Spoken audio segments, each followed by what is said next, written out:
کہ بے شرمی کی حد کر دی. آج ایک لڑکا ایک لڑکی آج بازاروں کے اندر دیکھو آپ یا اسکول اور کالج کے اندر دیکھو تو ایک دوسرے کا ہاتھ پکڑتے ہوئے چلے جاتے. یہ بھی ایک قیامت کی علامت ہے. اور پھر یہ ہے کہ وہی بے شرمی کی انتہا کو پہنچ جاتے ہیں جو حضور نے فرمایا قیامت کی علامت ہے, وہی زنا تک پہنچ جاتے ہیں. پھر ہمارے اور آپ کے آقا صلی اللہ علیہ وسلم نے یہ بھی ارشاد فرمایا یعنی شراب کی کثرت زیادہ ہو جائے گی, لوگ شراب بہت پیئیں گے. آج آپ دیکھتے ہیں کہ باراتوں کے اندر خاص طور سے دیکھا جاتا ہے کہ ہر ایک بارات کے اندر ایک آدھ دو, وہ کئی جگہ تو 2 4 5 10 ملتے ہیں, نہیں تو 1 یا 2 تو ہر بارات میں مل ہی جائیں گے جو شراب پیتے ہیں. اور ان شراب کا نقصان کون بھگتتا ہے؟ لڑکا والا بھگتتا ہے. شراب کا نقصان جو بھگتتا ہے وہ لڑکا والا, یا پھر یہ مصیبت گرتی ہے وہ لڑکی والوں پہ گرتی ہے کہ ظاہر سی بات ہے وہ شراب کے نشے میں اتنا مست ہو جاتا ہے کہ پھر وہ نہ تو رشتہ داری دیکھتا ہے, نہ اپنا خیال کرتا ہے, نہ بڑوں کا خیال کرتا ہے, نہ چھوٹوں کا دب. پھر وہ گالی دے گا, پھر وہ جھگڑے کرے گا. پھر کیا ہوگا؟ پھر یہ ہوگا کہ جو لڑکا اور لڑکی والے جو رشتہ دار ہیں آپس میں ان میں بگڑ جائیں گے. اور پھر ایک تمام کی مصیبتیں جو کس پہ گریں گی وہ لڑکی پہ گریں گی. کہ یہاں سے جائیں گے باراتی تو کہیں گے ارے تیرے گھر والوں نے جو فرض دنگا کیا تھا, تیرے گھر والوں نے ہمارے آدمی کو مارا, لیکن اس کی وجہ یہ نہیں جانتے کہ بھائی شراب پی چکا تھا. تو اس سے یہ بھی ایک قیامت کی علامت ہے. ہم تمام کو اس سے بھی بچنا ہے.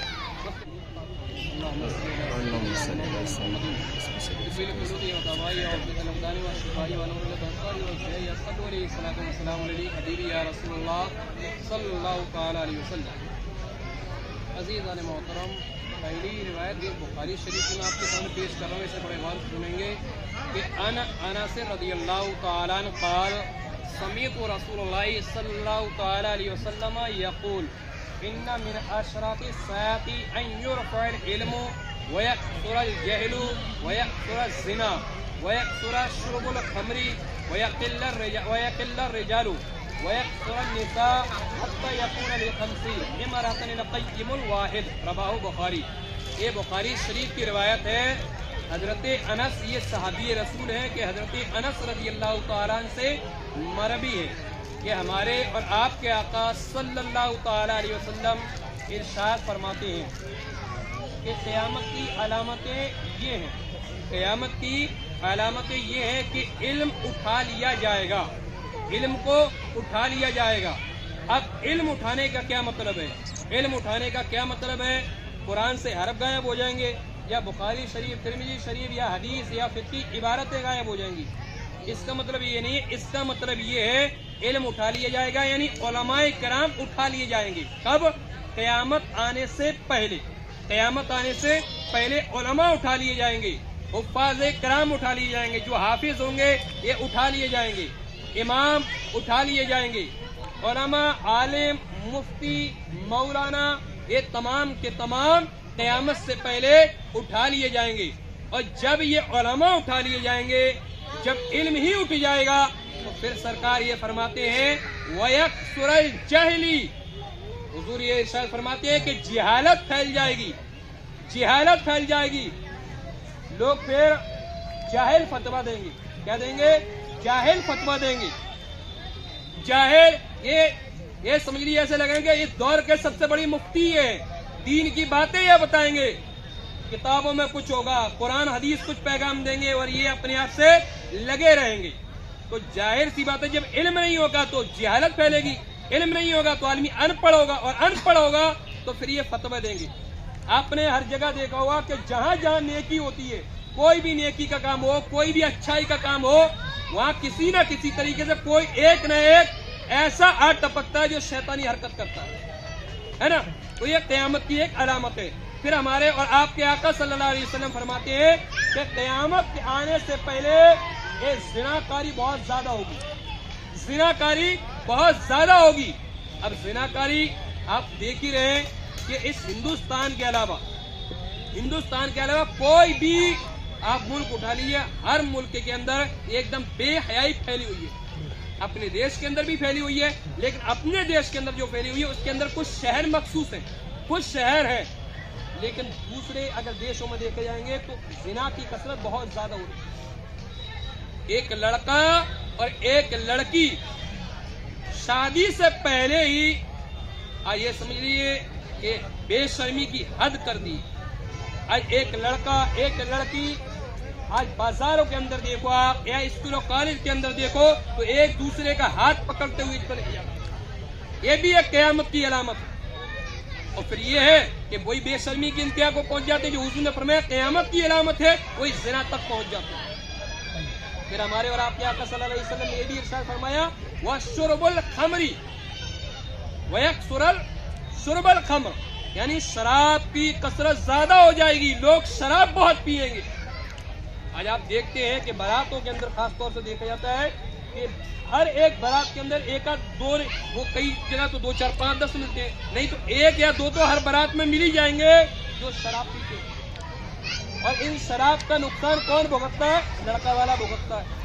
شراب کا نقصان جو بھگتتا ہے وہ لڑکا والا, یا پھر یہ مصیبت گرتی ہے وہ لڑکی والوں پہ گرتی ہے کہ ظاہر سی بات ہے وہ شراب کے نشے میں اتنا مست ہو جاتا ہے, اتنا مست ہو جاتا ہے کہ پھر وہ نہ تو رشتہ داری دیکھتا ہے, نہ اپنا خیال کرتا ہے, نہ بڑوں کا خیال کرتا ہے, نہ چھوٹوں کا دب. پھر وہ گالی دے گا, پھر وہ جھگڑے کرے گا. پھر کیا ہوگا؟ پھر یہ ہوگا کہ جو لڑکا اور لڑکی والے جو رشتہ دار ہیں آپس میں ان میں بگڑ جائیں گے. اور پھر ایک تمام کی مصیبتیں جو کس پہ گریں گی وہ لڑکی پہ گریں گی. کہ یہاں سے جائیں گے باراتی تو کہیں گے ارے تیرے گھر والوں نے جو فلاں دنگا کیا تھا, تیرے گھر والوں نے ہمارے آدمی کو مارا. لیکن اس کی وجہ یہ نہیں جانتے کہ بھائی شراب پی چکا تھا.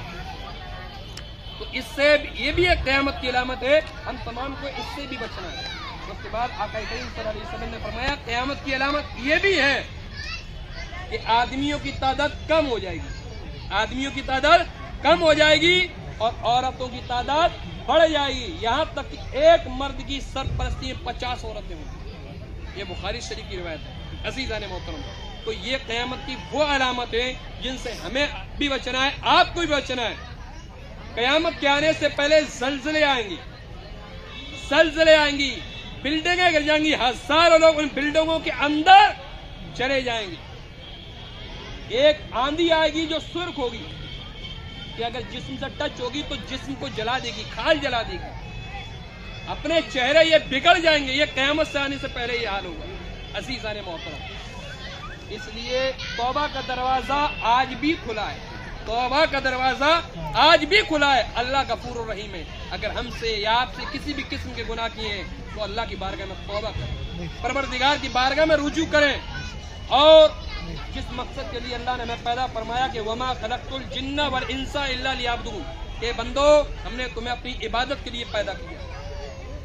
اللہ ارشاد فرماتا ہے وَجَعَلْنَا اللَّيْلَ لِبَاسًا وَجَعَلْنَا النَّهَارَ مَعَاشًا, کہ بندو میں نے یہ رات بنائی ہے تمہارے آرام کے لیے اور دن بنایا ہے تمہارے کام کے لیے. اللہ نے رات ہمارے آرام کے لیے بنائی ہے, دن ہمارے کام کے لیے بنایا ہے. پروردگار عالم نے کہیں نہیں کہا کہ پوری میری عبادت کرو, رات و دن عبادت کرو, کہیں نہیں کہا ہے. بلکہ اللہ نے یہ کہا ہے ان الصلاۃ کانت علی المؤمنین کتابا موقوتا, اے میرے بندو جب نماز کا ٹائم ہو جائے تو تم نماز بھی ادا کر لینا. اس لیے کب کس کا وقت آ جائے, کب کون سا وقت آ جائے, کب ہماری زندگی کے اندر کون سا ٹائم ایسا آ جائے کہ نہ تو ہمیں توبہ کرنے کی گنجائش ہو اور نہ ہمیں سجدہ کرنے کی گنجائش ہو. آج لوگ نماز نہیں پڑھتے, ہم میں سے ایسے لوگ ہیں جو نماز نہیں پڑھتے. اب ہم یہ سوچتے ہیں کہ ہم نے بہت مہان کام کر دیا. نہیں, اب یہ سوچو کہ ہم کتنے بد نصیب ہیں کہ اللہ ہمیں اپنی بارگاہ میں بلا نہیں رہا ہے. حضور علیہ الصلوۃ والسلام نے فرمایا کہ اللہ کسی بندے سے جب ناراض ہوتا ہے, اللہ کسی بندے سے ناراض ہوتا ہے اور زیادہ ناراض ہوتا ہے زیادہ, تو اس سے سجدے کی توفیق چھین لیتا ہے. اگر اللہ کسی بندے سے ناراض ہے تو سمجھ لینا کہ وہ انسان نماز نہیں پڑھے گا, اور نماز نہیں پڑھ رہا ہے اس کا مطلب یہ سمجھ لینا کہ اللہ ہم سے ہمارا ناراض ہے. جس رب نے ہمیں کھانے کے لیے دیا, پینے کے لیے دیا, رہنے کے لیے سب کچھ دیا, لیکن آج ہم اس کی عبادت نہیں کرتے.